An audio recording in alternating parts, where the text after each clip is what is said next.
नहीं नहीं नहीं नहीं नहीं।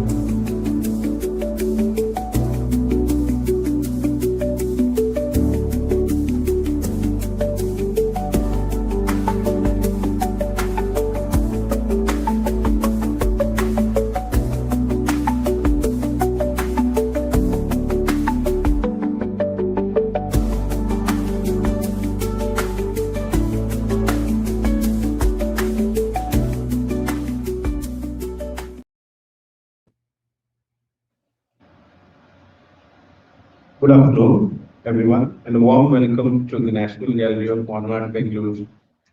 It's a pleasure to have you with us for the special talk commemorating the 80th Independence Day of India, an online talk by Sonal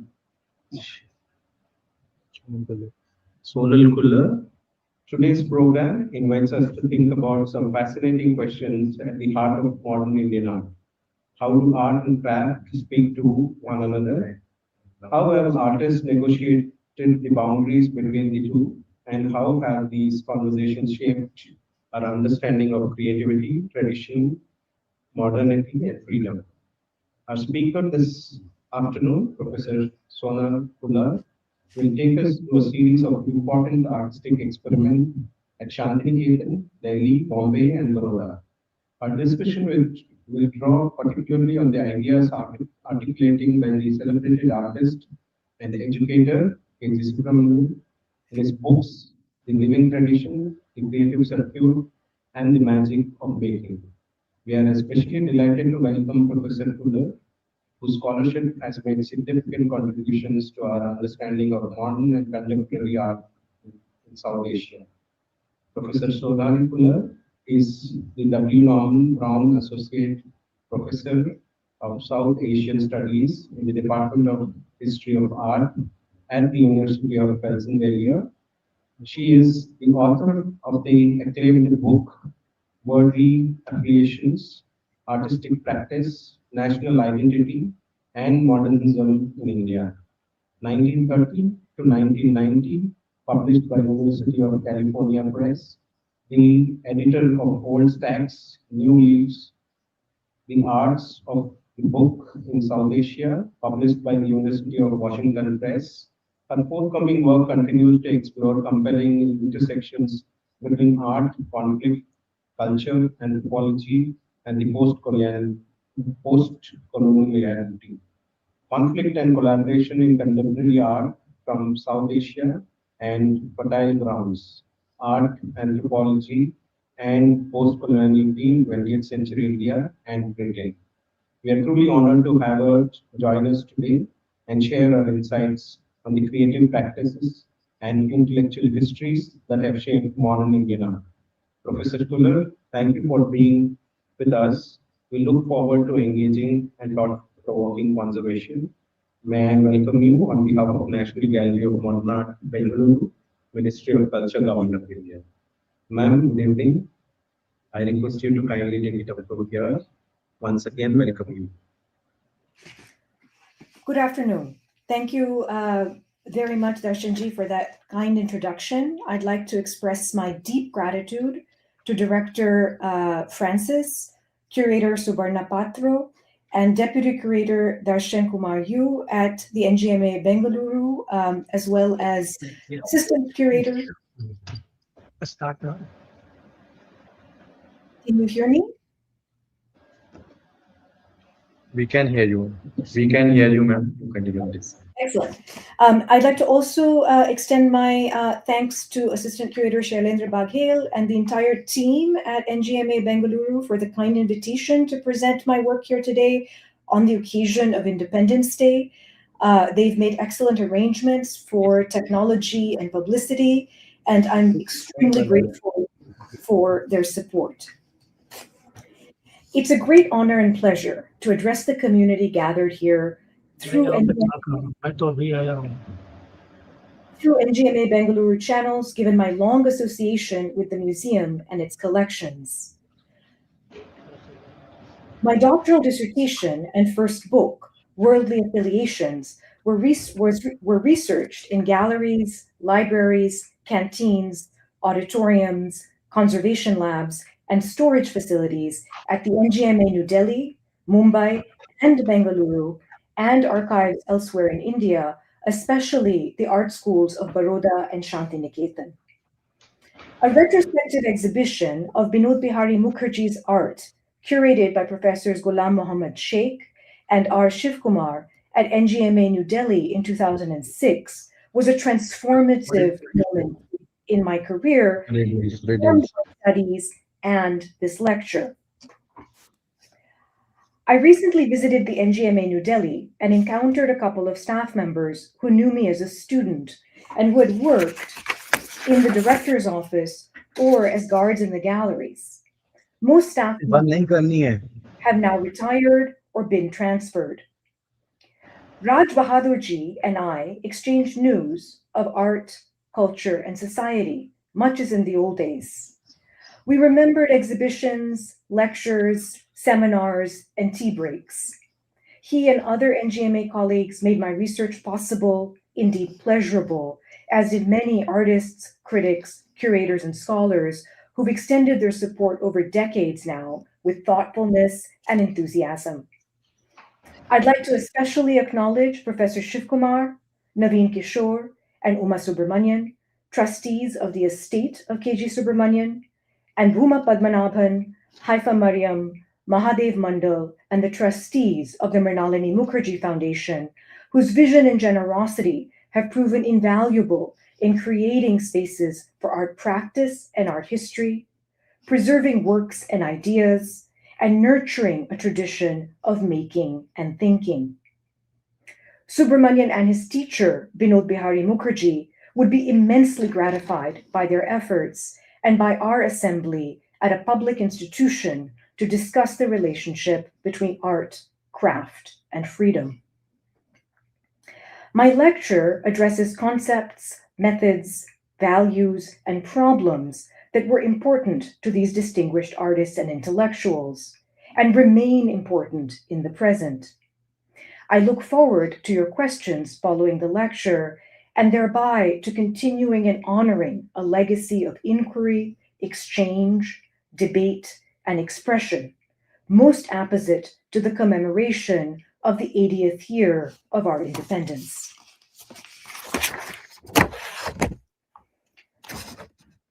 How will India be free? This question was pondered not only by politicians, but also artists.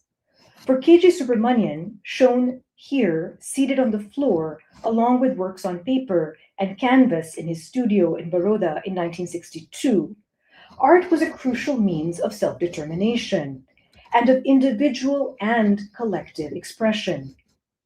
He believed that artistic freedom would emerge in and through language, specifically dialect, idiom, metaphor, and gesture, terms that recur in his books, The Living Tradition, The Creative Circuit, and The Magic of Making. Freedom did not arrive at the midnight hour on August 15, 1947, but was an ideal towards which artists strove in the 20th century. We are, in a sense, the primitives of a new age. We have to, if we want a language, to create that language. Subramanyan wrote in 1961 of belonging to the first generation of citizens, artists, and teachers in independent India.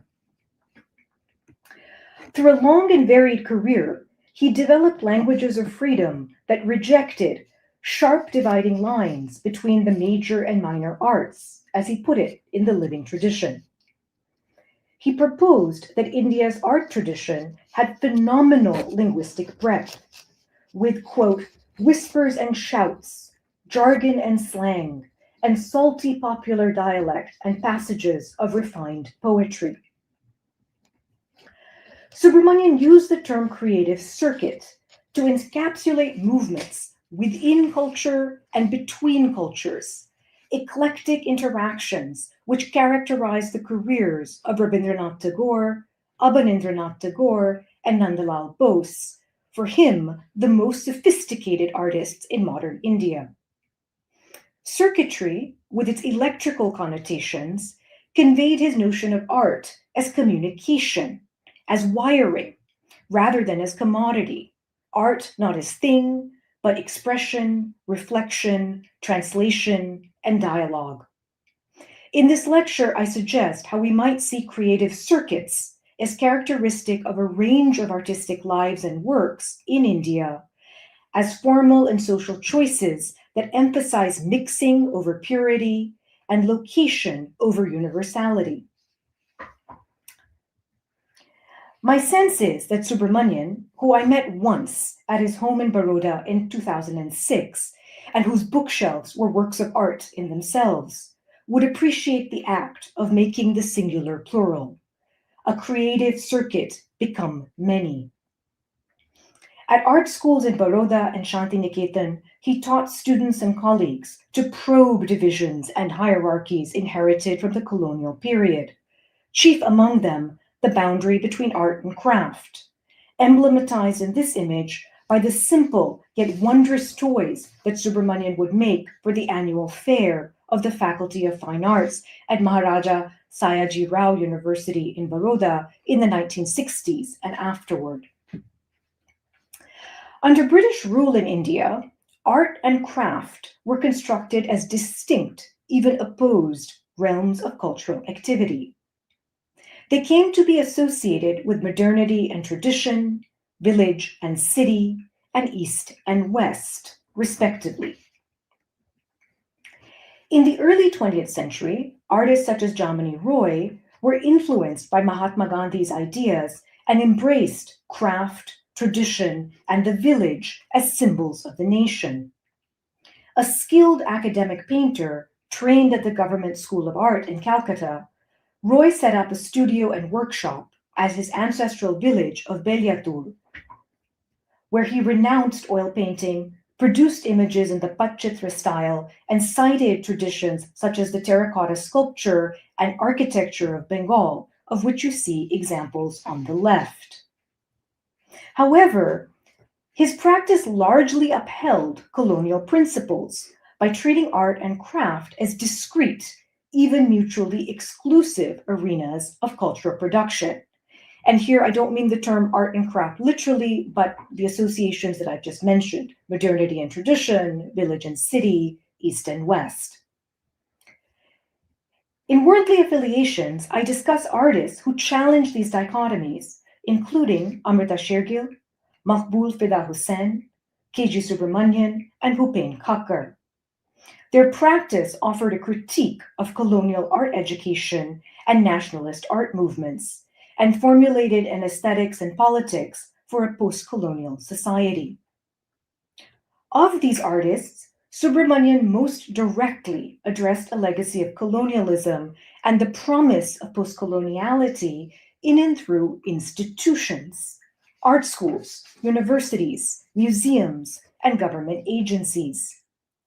His commitments to students, teachers, critics, and curators were evident in ambitious and original works and projects, which I shall discuss in this lecture. But to make sense of his achievements, a brief history of art education in India is necessary.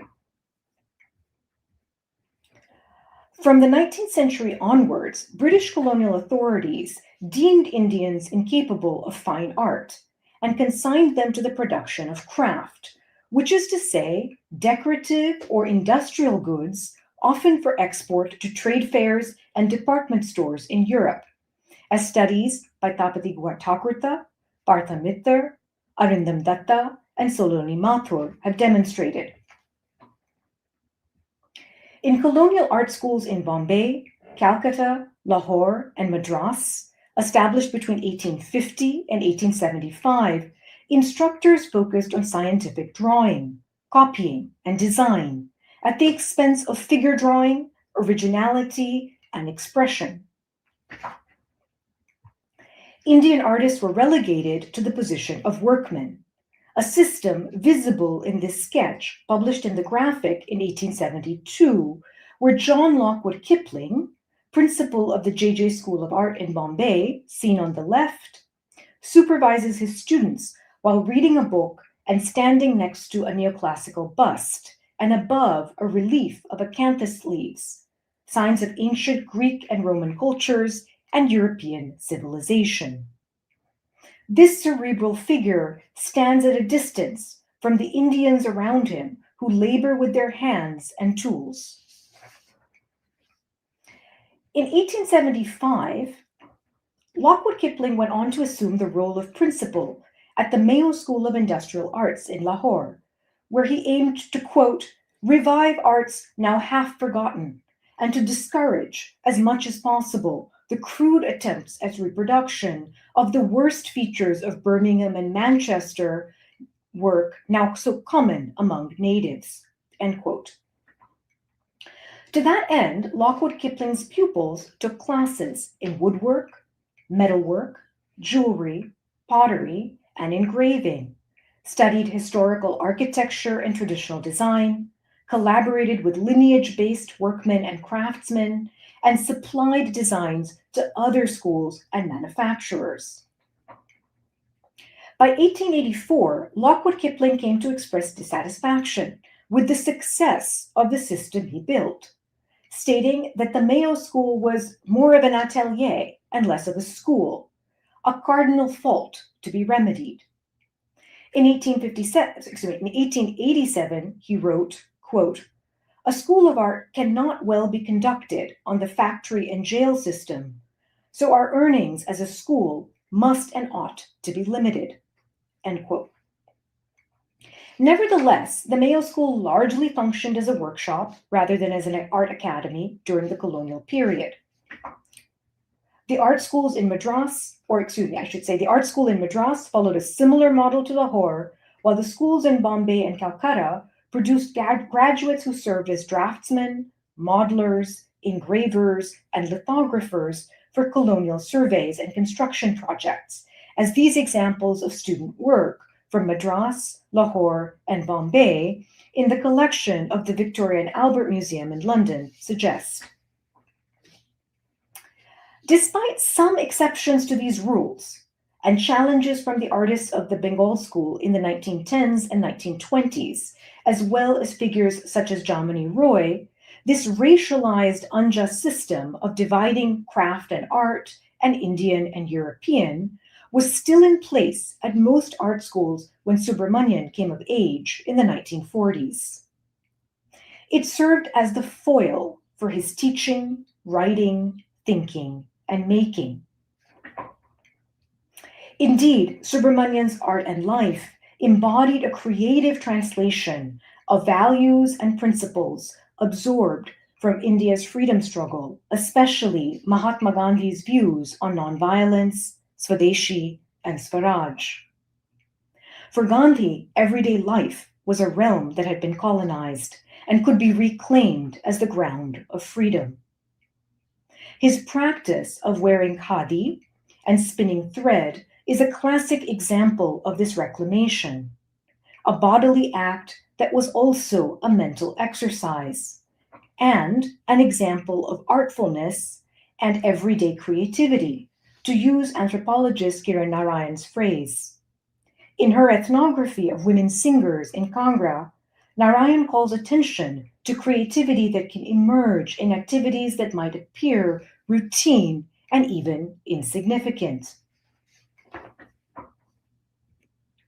For Subramanyan, that creativity, that everyday creativity, was manifest in a range of activities, which included drawing, painting, sculpting, printmaking, and mural making, alongside designing sets, textiles, and toys, illustrating children's books, and lecturing and writing on art. Born in 1924 in Kuthuparamba, in Kannur district of Kerala, and raised in Mahe, Subramanyan was a student of economics at Presidency College in Madras during the Quit India movement. He was arrested and imprisoned for 6 months by the British colonial government for participation in anti-colonial nationalist agitation. Subsequently banned from attending government-run institutions, he made his way to Santiniketan in 1944 to study art at Vishwabharati University, founded by Rabindranath Tagore. Established in 1919, Kala Bhavan, the art school at Vishwabharati in Santiniketan, about 120 miles from Calcutta, opposed the norms and protocols of the colonial art school and the otherworldly orientations and salon sociabilities of the Bengal school led by Abanindranath Tagore. Artists of the Bengal school rejected oil painting and naturalistic drawing as colonial impositions and forged links to pre-colonial and pan-Asian image-making practices. Executed on paper, their paintings deployed organic materials, calligraphic brushwork, and multiple washes of color, depicted historical or mythological themes, and looked back to a glorious Indian past, as you see in this painting of the dying Mughal Emperor Shah Jahan. Kala Bhavan was a self-conscious counterproposal to existing colonialist and nationalist art institutions. In 1926, Rabindranath Tagore, Abanindranath's uncle, and an erstwhile admirer of his movement, declared, quote, "When in the name of Indian art, we cultivate with deliberate aggressiveness a certain bigotry born of the habit of a past generation, we smother our soul under idiosyncrasies unearthed from buried centuries." End quote. Tagore was critical of the way in which the artists of the Bengal school had narrowly defined Indian tradition and artificially separated it from the present and the West. With an eye to India's past and future, Tagore emphasized deep knowledge and critical consciousness of traditions that had been occluded or effaced by colonial authorities. At the same time, the educational project at Santiniketan was cosmopolitan, drawing on influences from East Asia, Southeast Asia, Western Europe, and the United States, and contradicting the British critic John Ruskin's theory of two paths, or aesthetic ideals proper to East and West. In a performance of Chitrangada from 1936, based on Tagore's Nrityanatya, dance drama of 1882, the actor's gestures suggest engagement with Cambodian, Laotian, and Balinese forms, including masks, puppets, costumes, and sculptures. Kala Bhavan was part of a larger community modeled on an ashram, or tapovan, forest school, and evoked the all-male Brahminical monasteries of ancient India. Santiniketan, literally abode of peace, attracted artists and intellectuals seeking a refuge from the city and its colonial institutions, including its art schools. To create a new kind of Indian art and Indian artist, Kala Bhavan promoted experiential learning, vernacular knowledge systems, and local styles, techniques, and practices such as alpana, drawings or paintings on floor and wall with rice flour and natural pigments. Direct contact with nature was a key feature of the experiment at Santiniketan, where Rabindranath Tagore believed, quote, "Trees and rivers and blue skies and beautiful views are just as necessary as benches and blackboards, books and examinations." End quote. Festivals, theatrical performances, songs, and rituals marked the change of seasons and involved communities beyond the university. Works at Santiniketan not only linked nation and world, but also shaped a rich dialogue across the fields of visual art, dance, theater, music, and cinema. Artists engaged the natural world, drew on rural and folk cultures, and generated novel forms of community, exemplified by this image of Nandalal Bose's posters, large-scale paintings commissioned by Gandhi for the Haripura Congress meeting in 1938 in Surat district of Gujarat. Students and teachers at Santiniketan aimed to train the body and mind and cultivate new habits, orientations, and perceptions of self and world. Seated on grass fiber mats, students drew water-based pigments from earthen vessels and applied them to handmade paper on low desks, as their teacher Binod Bihari Mukherjee watched over them. Mukherjee, one of Kala Bhavan's first students, described his education there in the 1920s. Quote, Kwai, red earth, the sal forest of Surul, the banks of the Kopai River. These were my steadfast companions. The Birbhum landscape remained his lifelong muse and guide.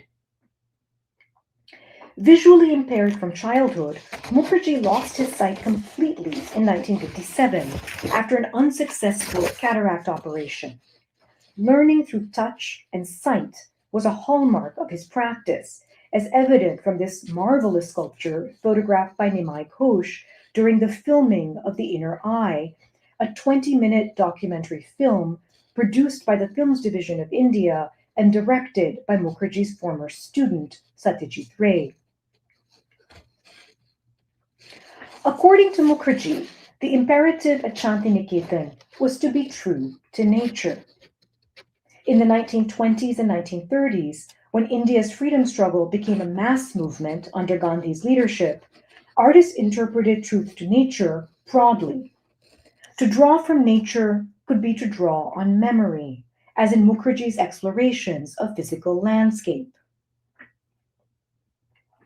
It could be to draw on desire, as in Tagore's dreamlike visions of faces, birds, and animals, which have been compared to the works of surrealist and expressionist artists in Europe, and exist halfway between the real and the possible, the primeval and the surreal, to quote R. Shivkumar.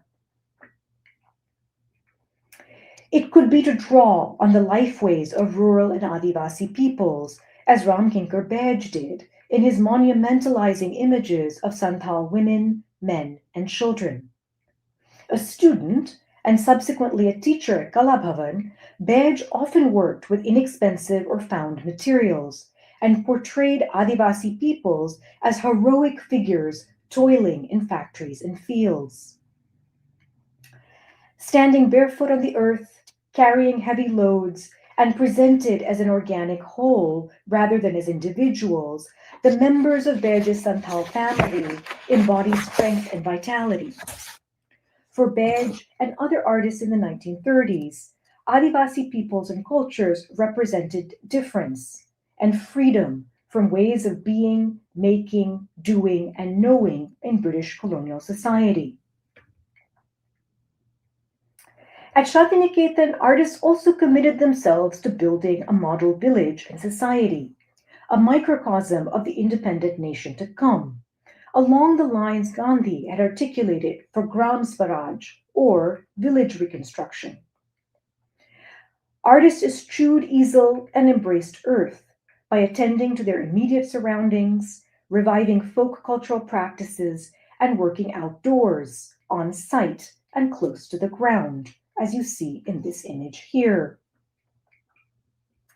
They emulated East Asian works of art, exemplified by this painting of Abanindranath Tagore by Nandalal Bose, principal of Kala Bhavan from 1922 until 1951.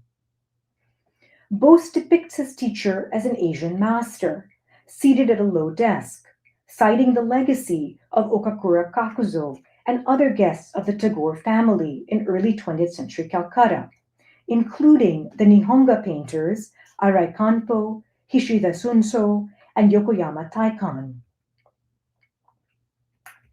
That tradition of Pan-Asianism continued at Kala Bhavan through the 1920s and afterward. Mukherjee visited Japan in the 1930s, seeing firsthand the scroll painting traditions that he would come to translate in a mural, Life on Campus, for the walls of China Bhavan, the Department of East Asian Languages and Cultures.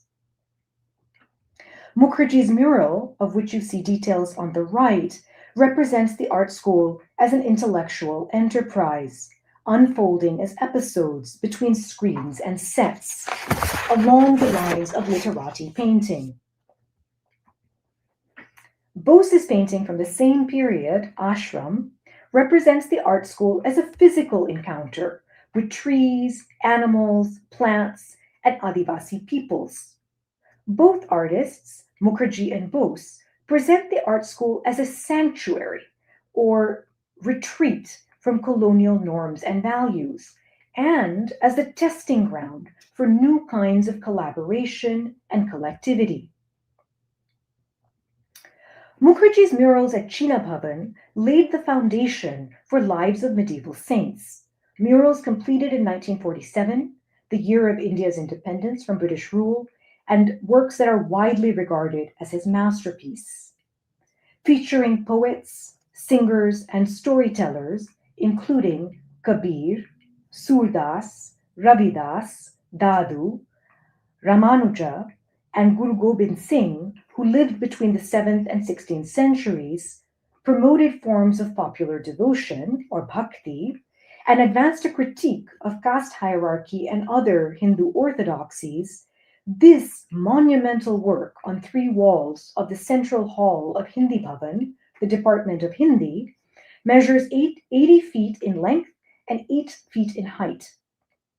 Densely composed and replete with figures in movement, it traverses India from mountains to plains, which you can see in the images on the left and right, respectively, and shows Bhakti saints, messengers of art, culture, and knowledge, interacting with ordinary people in villages and towns.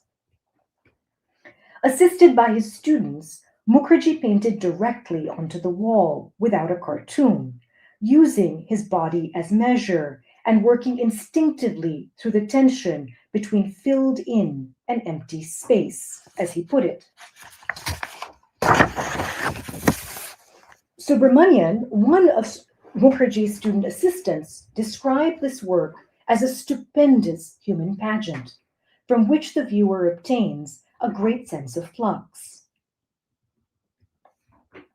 A testament to Mukherjee's eye and hand, Lives of Medieval Saints also illuminates a particular notion of tradition that emerged at Santiniketan, where artists sought to reactivate rather than recreate the past.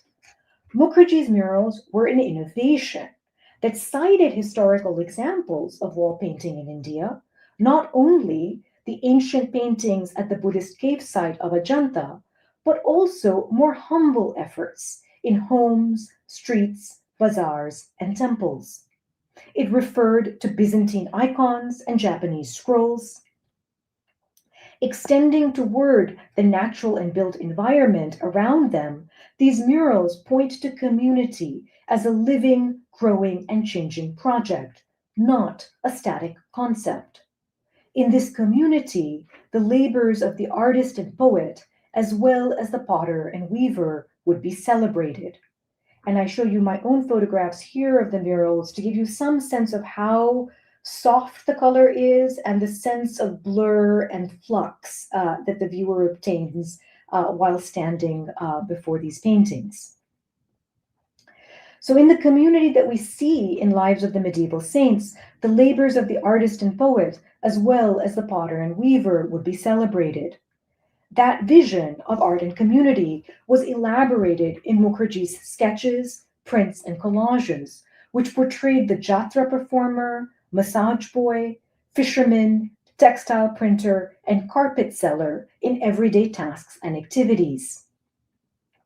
These works on paper, and you see one example here, informed a mural 5 feet high and 60 feet wide of figures moving across a landscape in the exterior of a building at Kala Bhavan in 1972.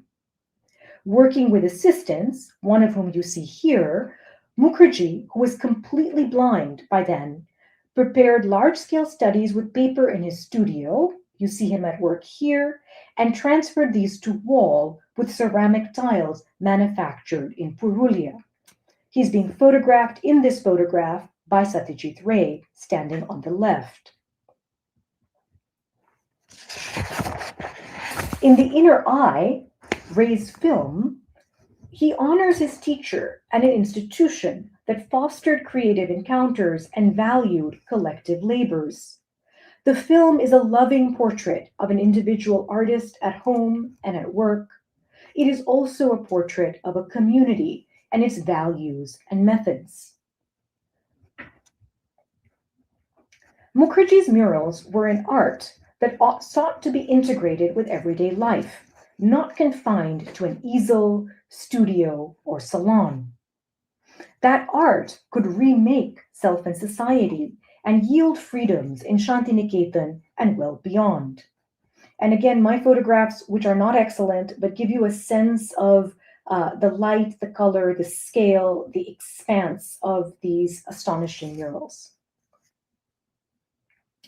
Subramanyan's art extended those principles, that is to say, the notion of self and society, the notion of freedom that emerged as Santiniketan. Subramanyan's art extended those principles to other spaces and places in modern India, to a refugee rehabilitation camp near Karnal in Haryana, where he worked in 1949, to the Faculty of Fine Arts of Maharaja Sayaji Rao University in Baroda, where he taught from 1951 until his retirement, to the Weaver Service Centers of the All India Handloom Board in Bombay from 1958 until 1960, where he designed textiles, managed artist designers, and advised weavers, and to the campus of Vishwabharati University in Santiniketan, where he returned to teach in 1980.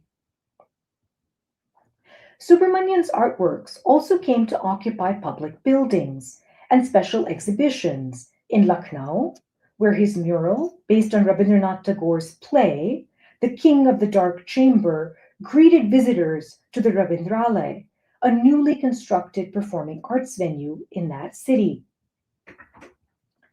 The Indian section of the New York World's Fair in the United States, where Subramanyan's monumental painted textile, which you see on the right, was shown alongside works by Satish Gujral, whose mural you see on the left, and Nellie Sethna and Ratna Fabri's textile works in the Indian Pavilion.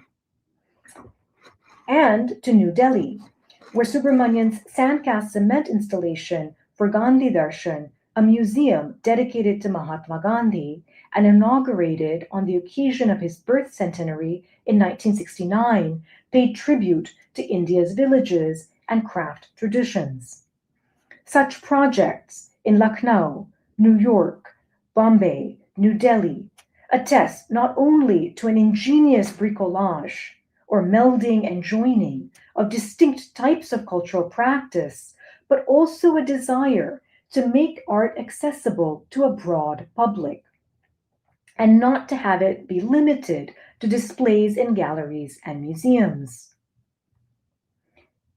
In 1972, Subramanyan published an essay, Thoughts on Murals, in a special issue of Lalit Kala Contemporary.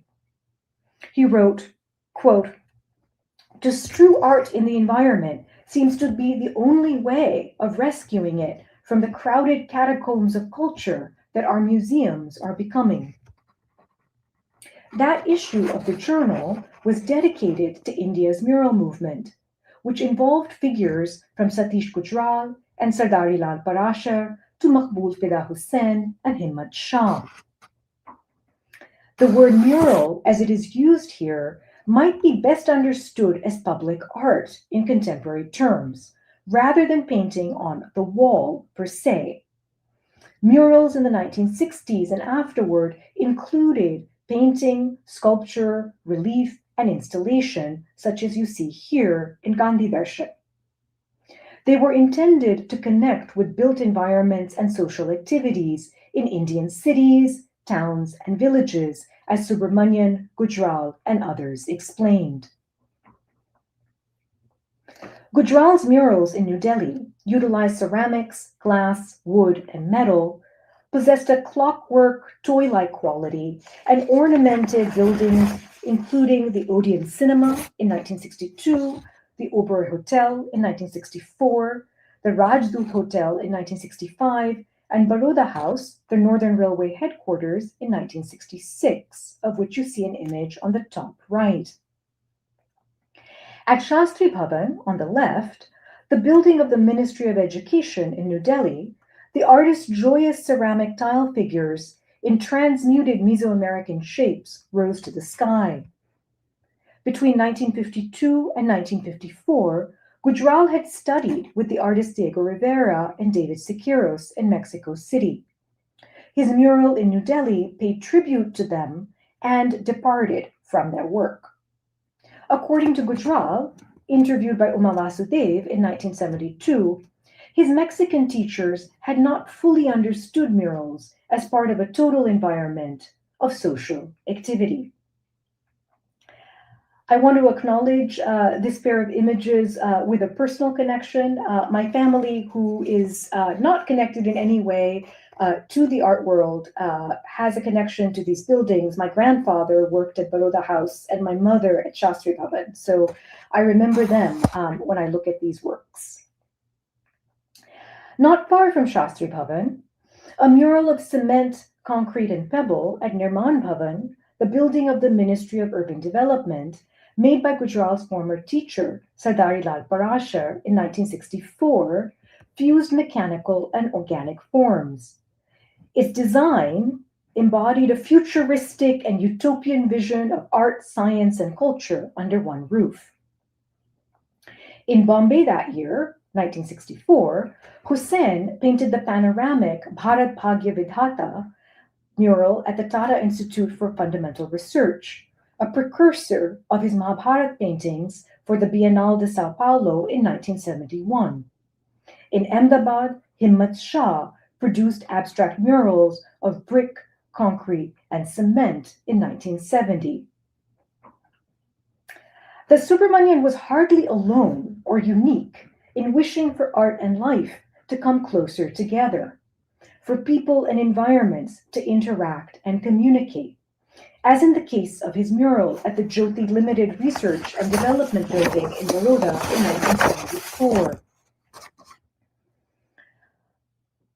All of these artists that I just mentioned, Gujral, Parashar, Shah, Hussain, Subramanyan, were joined by others I have not, K.K. Hebar, A.R. Ramachandran, Jatin Das, and Pilu Pochkanwala, who cited works in public spaces during the 1960s and afterward. Some of these works are now lost and destroyed. Their murals, as I have argued in Worldly Affiliations, stood in intimate conceptual relation to textile works, toys, sets, costumes, and installations for fairs such as Nandan Mela and the Fine Arts Fair in Santiniketan and Baroda, respectively. Much of this art was ephemeral and performative and did not correspond to conventional notions of painting and sculpture, much less objects to be bought and sold in an art market.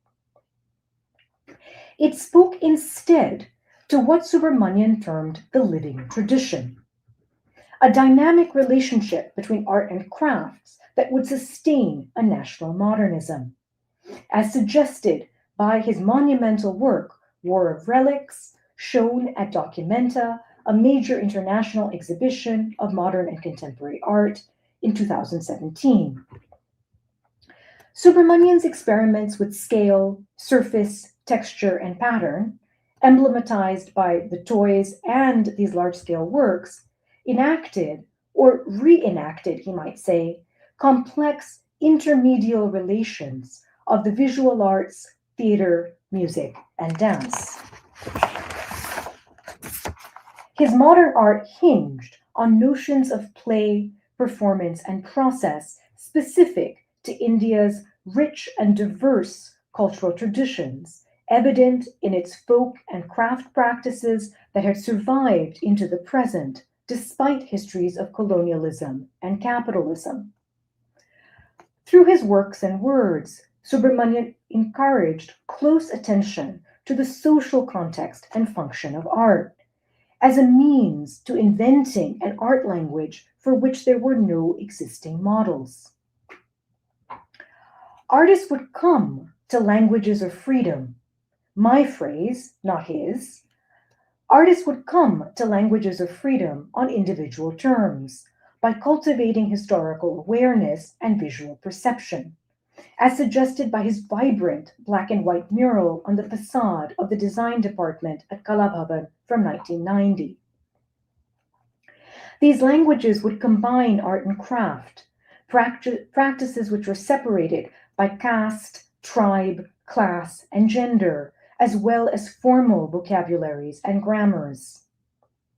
His call to Indian artists was remarkably successful, judging by the careers of his students, Sheila Gowda, Mrinalini Mukherjee, Pushpamala N., and Nilima Sheikh, to name but a few. Each of these figures, painters, sculptors, performance and video artists, as well as writers, curators, designers, and illustrators, devised a highly original and influential pathway through art and craft, improvising creative circuits, plural.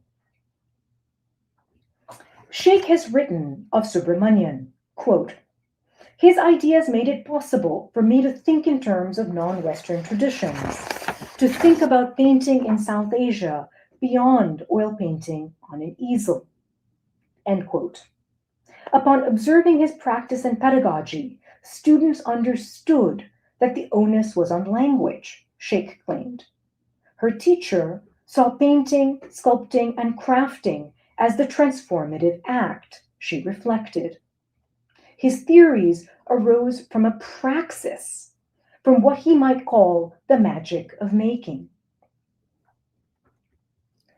Since the 2000s, Sheikh's paintings have taken sculptural forms as they portray scenes of grief and loss and recast devotional and spiritual life in multi-part installations. Measuring 10 feet high and 6 feet wide, each night put Kashmir in your dreams, a series of 9 paintings, was hung vertically like banners or tankas and created immersive environments in museum and gallery spaces.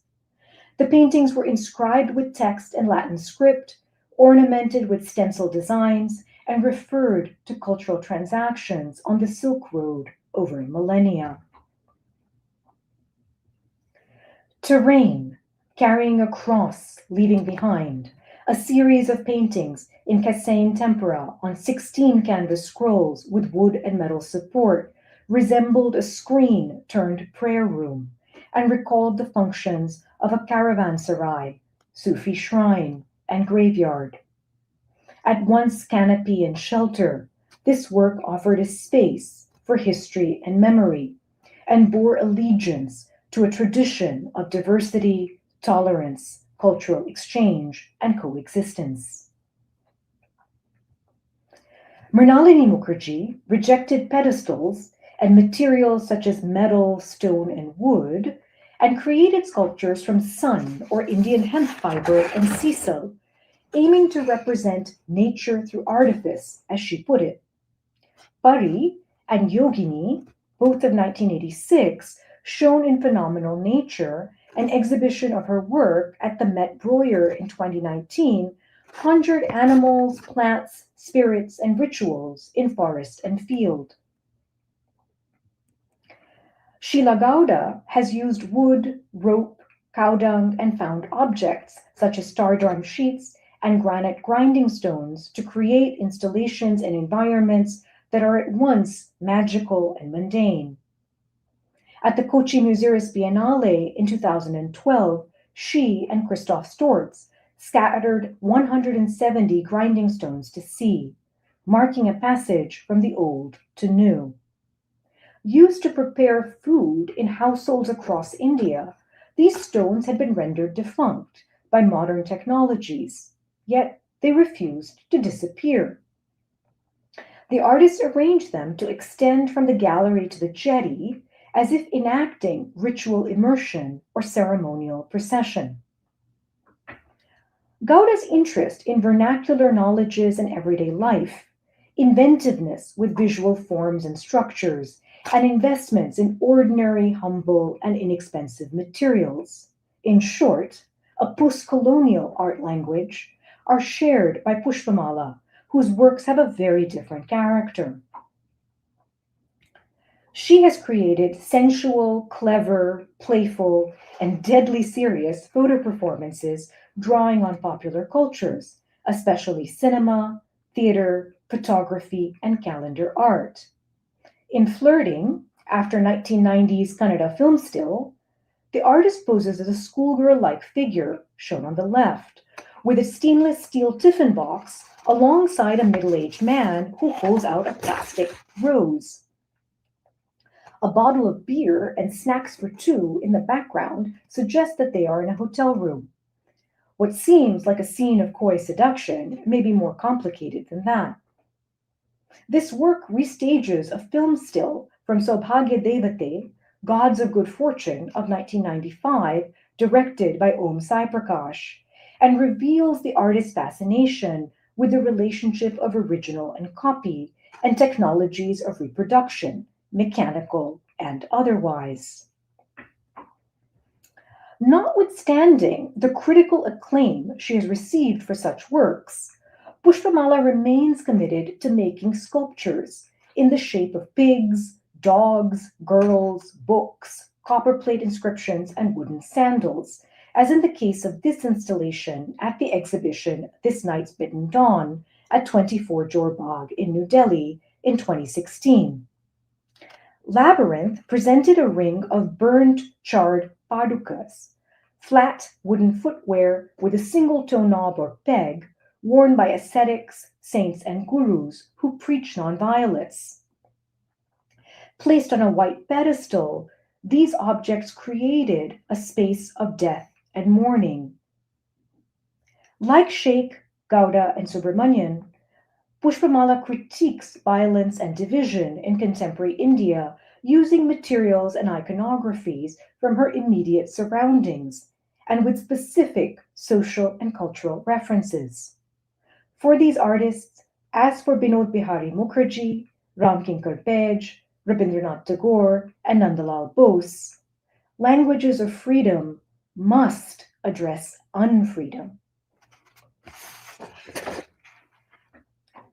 That seems important to remember as we mark India's independence. How do artists and artworks participate in and contribute to society? What are the means, visual, material, linguistic, and technological, with which they make meaning? It should be clear by now that art language, in Subramanyan's sense and mine, is not the equivalent of style, widely understood as the artist's unique hand or signature trace, but rather a system which accommodates and joins together many voices, limbs, actions, and interactions. Thank you.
Reflect upon.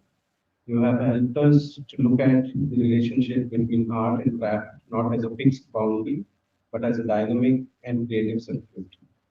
And that continues to shape our understanding of modern Indian art. On behalf of National Gallery of Modern Art, Bengaluru, Ministry of Culture, Bounty of India, I would like to express our sincere gratitude to you for taking the time to join us online and share your scholarship and perspective with us on the special occasion commemorating the 80th Independence Day. I would also like to thank everyone who have joined this afternoon and contribute making this program meaningful and your presence and engagement. As we mark this important milestone in our nation's history, conversations such as these remind us the many ways in which art, craft, knowledge, and creativity have participated in making of modern India. Thank you once again, ma'am, and big applause now for Professor Sonal Kullar, ma'am. Thank you, ma'am. Would like to address the audience. She's not able to say.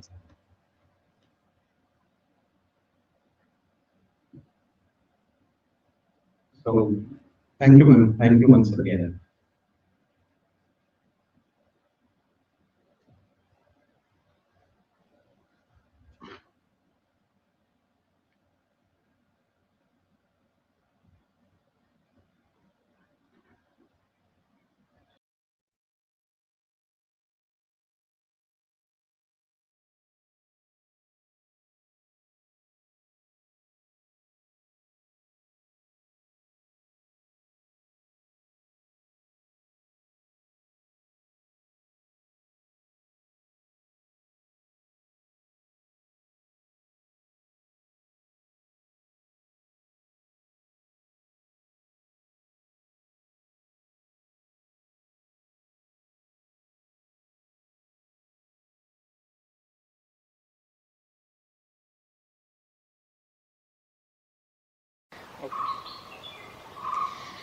Hi.